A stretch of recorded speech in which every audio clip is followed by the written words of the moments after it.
Bonjour à tous et bienvenue sur ce brief indice donc du dernier jour de la semaine, donc du vendredi 8 août.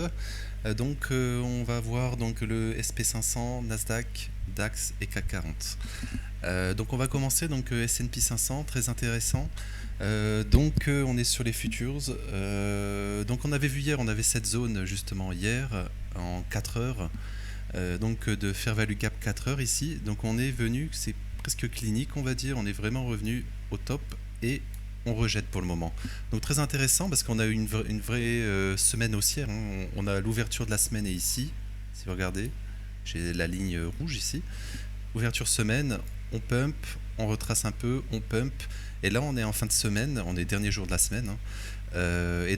Hier, on a eu donc une rumeur en fait, comme le nouveau chairman donc de la Fed qui remplacerait Powell serait donc un certain Wheeler.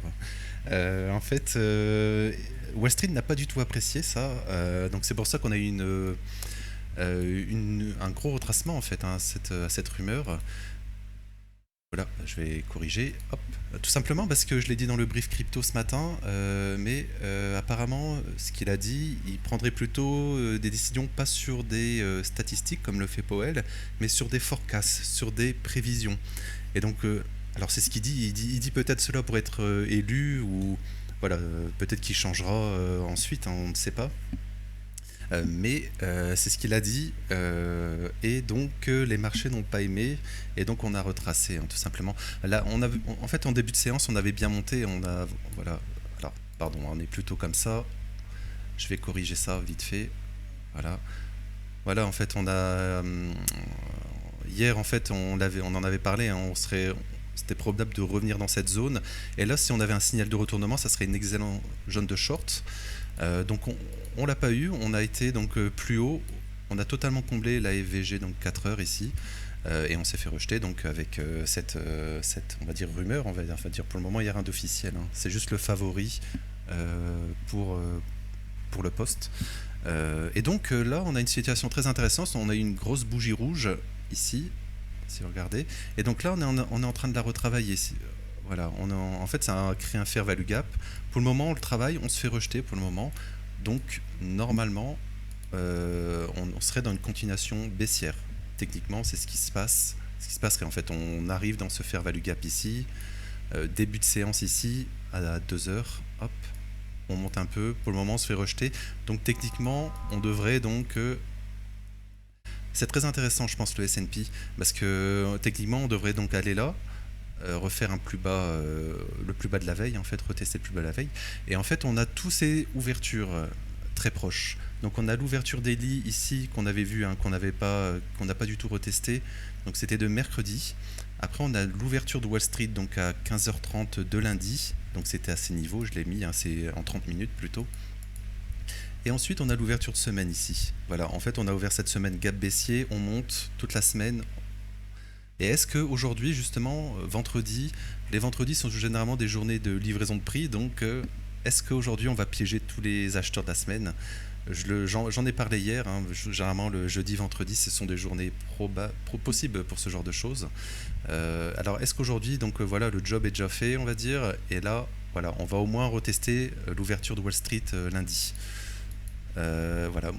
Personnellement, c'est ce que dit le graphique, ça serait plutôt ce scénario. Contre. Alors, tout dépendra en fait du momentum, hein, enfin comment le prix va réagir dans cette zone qui est très importante. Alors, je l'ai pas très bien tracé, mais vous voyez un fair value gap. Pour le moment, donc on clôture en dessous. Pour le moment, il est perdu, on le reteste. Si on réintègre justement cette zone, alors l'objectif tout simplement c'est le plus haut de hier. Et en fait, là, il n'y a plus grand chose, hein, avant d'aller tester les ATH, hein, ATH ici, hein, sur le S&P, sur le Futures.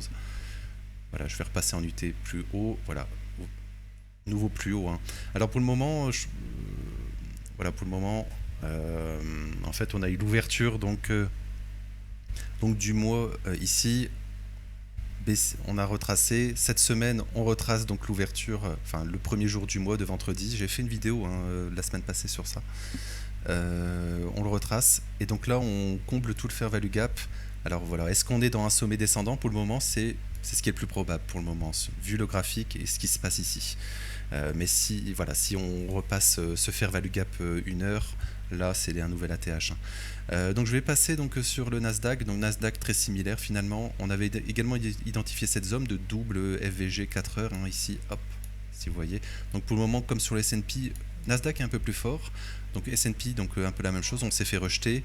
Là pour le moment, on reteste donc cette FVG 4 heures. Voilà. Si on le réintègre, c'est un nouveau ATH tout simplement. Si on fait ça par exemple, hop, nouvelle ATH.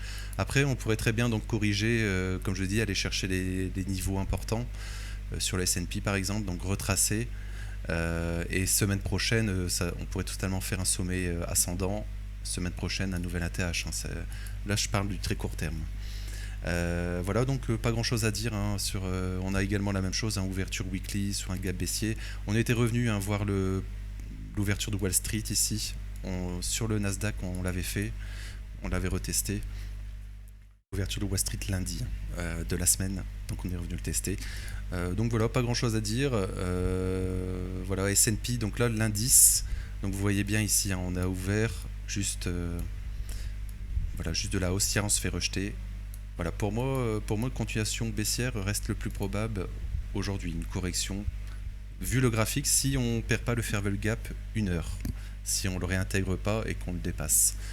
Voilà, on serait en fait dans, on va dire, un scénario, on va dire comme ça, hop, voilà, on fait ça et ça, grossièrement. C'est pas très joli, mais vous voyez l'idée.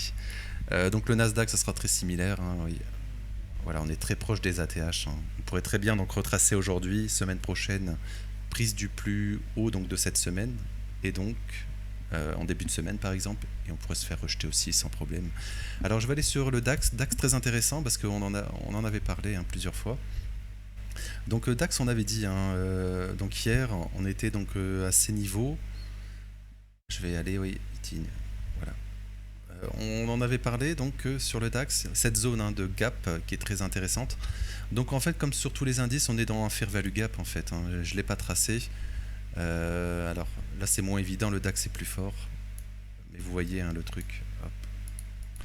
En fait, on réintègre, mais le DAX est plus fort. Moi, je vois plutôt donc un retracement donc des indices américains. Le DAX plus fort va tout simplement retester donc cet IVG ici. Et semaine prochaine, ce qui semble évident sur le DAX, c'est tout simplement, je vais le mettre en daily. Voilà, en fait, on a plein de sommets. J'en ai déjà parlé, mais on a plein de sommets, plein de stops en fait. Tous les shorteurs sur le DAX, on leur stop en fait au-dessus de ces niveaux, et donc l'intérêt du marché est aller les liquider en fait. C'est très simple. En fait, sortir le maximum de monde et faire perdre beaucoup. Voilà, c'est du market making. Ça marche comme ça malheureusement. Mais voilà, il faut l'anticiper, il faut le voir. Donc c'est toujours très intéressant de l'anticiper et de le voir bien sûr. Je vais continuer. Voilà, donc pas grand chose en fait, c'est le Nasdaq et le S&P qui va dicter, en fait, qui dictent, on va dire, les marchés européens. Donc pas grand chose à dire sur le DAX, hormis qu'on pourrait retracer pour aller plus haut. Donc le Futures, on peut aller voir rapidement, donc oui, on se fait, voilà, on retrace aussi, rien de... Donc on a ouvert en gap haussier cette nuit. Ah oui, c'est la clôture des Futures, c'est normal. Donc pour le moment on consolide, donc RAS, pour le moment ce qui est plus probable c'est aller chercher un plus haut sur le DAX, mais peut-être pas aujourd'hui, peut-être la semaine prochaine. Alors le CAC 40, allez sur le CAC 40, alors on avait également mis tous ces niveaux, vous voyez bien. Donc CAC 40, on a un fair value gap ici, daily, voilà. Finalement, on en avait parlé, on n'avait pas été chercher donc le plus haut du mois, donc le plus haut de vendredi, qui était la première journée du mois de août. Donc finalement, on l'a fait hier.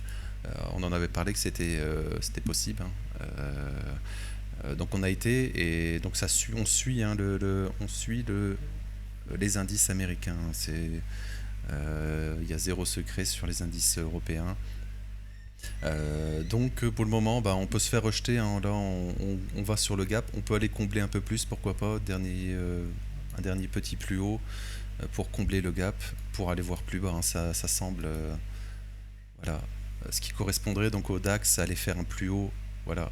Le DAX est plus fort, donc vous voyez bien la différence. On pourrait très bien aller chercher les stops, se retourner sur le DAX sans problème. Et donc le CAC 40 ferait, on va dire, une dernière jambe comme ça peut-être. Peut-être même ici, un fair value gap ici, hop, allez voir dans ces niveaux. Bande de Bollinger qui arrive, donc on va se faire rejeter ici. Il faudra du temps pour la passer si on va faire un nouvel ATH sur, un nouveau plus haut sur le CAC. Donc voilà. Pour moi aujourd'hui, on a des chances peut-être de retracer. Tant que le fair value gap 1 heure, comme je l'ai dit sur le futur S&P, est maintenu. Voilà, je vous le remontre ici. Hein. Voilà, ici. Voilà, tant qu'on est comme ça, si on passe ce niveau, direction un nouveau plus haut, hein, tout simplement. Voilà, je vais m'arrêter là pour aujourd'hui. Je vous retrouve tout à l'heure donc dans le brief Forex et matières premières. Merci de m'avoir écouté. Je vous souhaite une belle journée. Merci.